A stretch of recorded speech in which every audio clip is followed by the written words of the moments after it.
Hello everyone, it's Millie back again, and today I'll be doing something a bit different. I've decided to read a book that is very popular, and it's part one of Warhorse by Michael Morpurgo. Hope you enjoy it.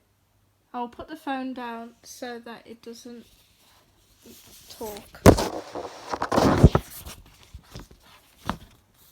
Just means you won't be able to see me.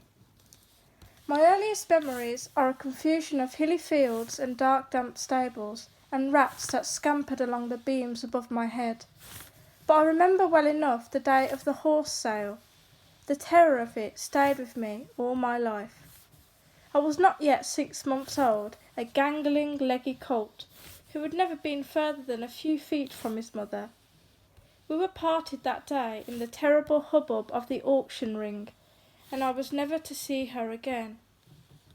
She was a fine working farm horse, getting on in years, but with all the strength and stamina of an Irish draught horse, quite evident in her fore and hind quarters. She was sold within minutes, and before I could follow her through the gates, she was whisked out of the ring and away.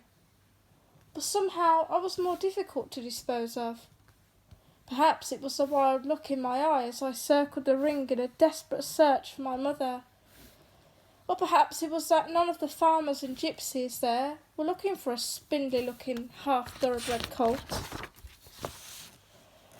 But whatever the reason, they were a long time haggling over how little I was worth, before I heard the hammer go down and I was driven out through the gates and into a pen outside. "Not bad for 3 guineas, is he? Are you, my little firebrand? Not bad at all." The voice was harsh and thick with drink, and it belonged quite evidently to my owner. I shall not call him my master, for only one man was ever my master. My owner had a rope in his hand, and was clambering into the pen, followed by 3 or 4 of his red-faced friends. Each one carried a rope. They had taken off their hats and jackets, and rolled up their sleeves, and they were all laughing as they came towards me. I had as yet been touched by no man, and backed away from them until I felt the bars of the pen behind me and could go no further. They seemed to charge at me. They seemed to lunge at me all at once, but they were slow, and I managed to slip past them and into the middle of the pen, where I turned to face them again. They had stopped laughing now.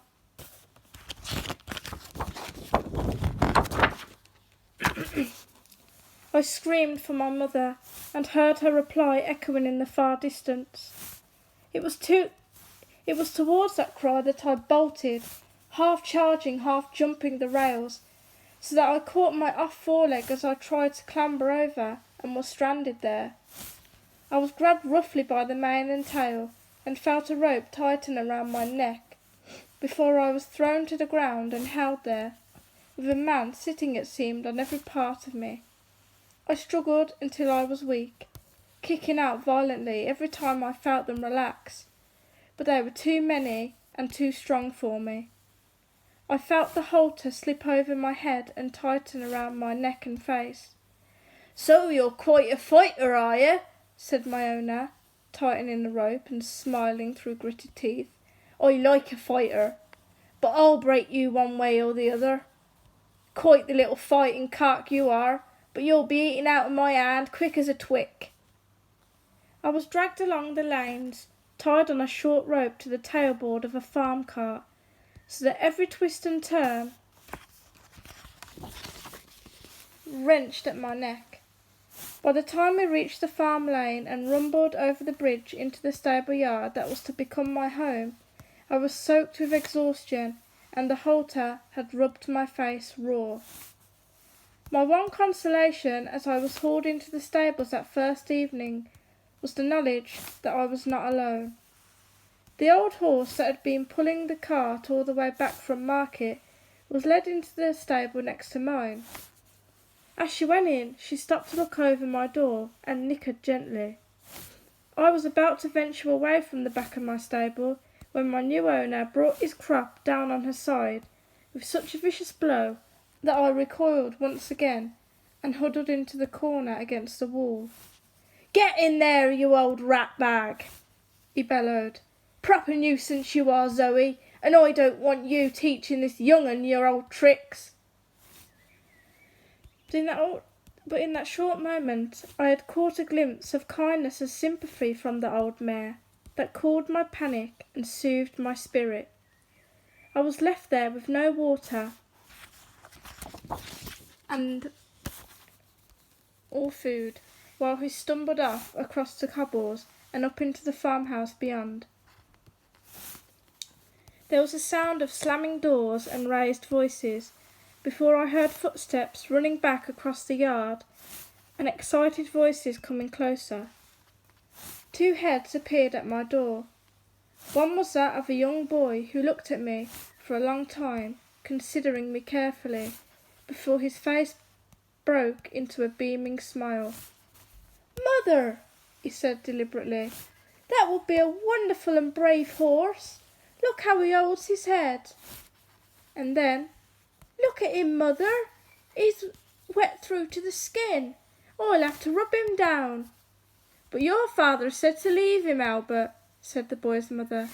"Said it would do him good to be left alone. He told you not to touch him." "Mother," said Albert, slipping back the bolts on the stable door, "when father's drunk he doesn't know what he's saying or what he's doing. He's always drunk on market days. You've told me often enough not to pay him any account when he's like that. You feed up old Zoe, Mother, while I see to him. Oh, isn't he grand, Mother? He's red almost. Red Bear you'd call him, wouldn't you? And that cross down his nose is perfect. Have you ever seen a horse with a white cross like that? Have you ever seen such a thing? I shall ride this horse when he's ready. I shall ride him everywhere, and there won't be a horse to touch him. Not in the whole parish, not in the whole county." "You're barely past 13, Albert," said his mother from the next stable. He's too young and you're too young. And anyway, father says you're not to touch him, so don't come crying to me if he catches you in there." "But why the devil did he buy him, Mother?" Albert asked. "It was a calf we wanted, wasn't it? That's what he went into market for, wasn't it? A calf to suckle old Celandine." "I know, dear. Your father's not himself when he's like that," his mother said softly. "He says that Farmer Easton was bidding for the horse, and you know what he thinks of that man after that Barney over the fencing. I should imagine he bought it just to deny him. Well, that's what he looks like to me." "Well, I'm glad he did, Mother," said Albert, walking slowly towards me, pulling off his jacket. "Drunk or not, it's the best thing he ever did." "Don't speak like that about your father, Albert. He's been through a lot. It's not right," said his mother, but her words lacked conviction. Albert was about the same height as me, and talked so gently as he approached that I was immediately calmed and not a little intrigued, and so stood where I was against the wall. I jumped at first when he touched me, but could see at once that he meant me no harm. He smoothed my back first, and then my neck, talking all the while about what a fine time we would have together, how I would grow up to be the smartest horse in the whole wide world, and how we would go out hunting together. After a bit, he began to rub me gently with his coat. He rubbed me until I was dry, and then dabbed salted water onto my face where the skin had been rubbed raw. He brought in some sweet hay and a bucket of cool, deep water. I do not believe he stopped talking all the time. As he turned to go out of the stable, I called out to him to thank him, and he seemed to understand, for he smiled broadly and stroked my nose. "We'll get along, you and I," he said kindly.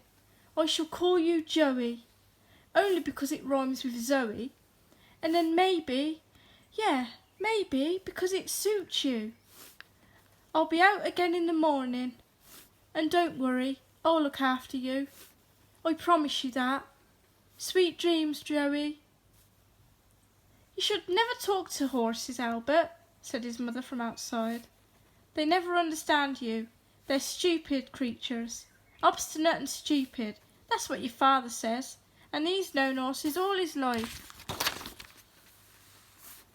Father just doesn't understand them, said Albert. I think he's frightened of them. I went over to the door and watched Albert and his mother walking away and up into the darkness. I knew then that I had found a friend for life, that there was an instinctive and immediate bond of trust and affection between us. Next to me, old Zoe leant over her door to try to touch me, but our noses would not quite meet.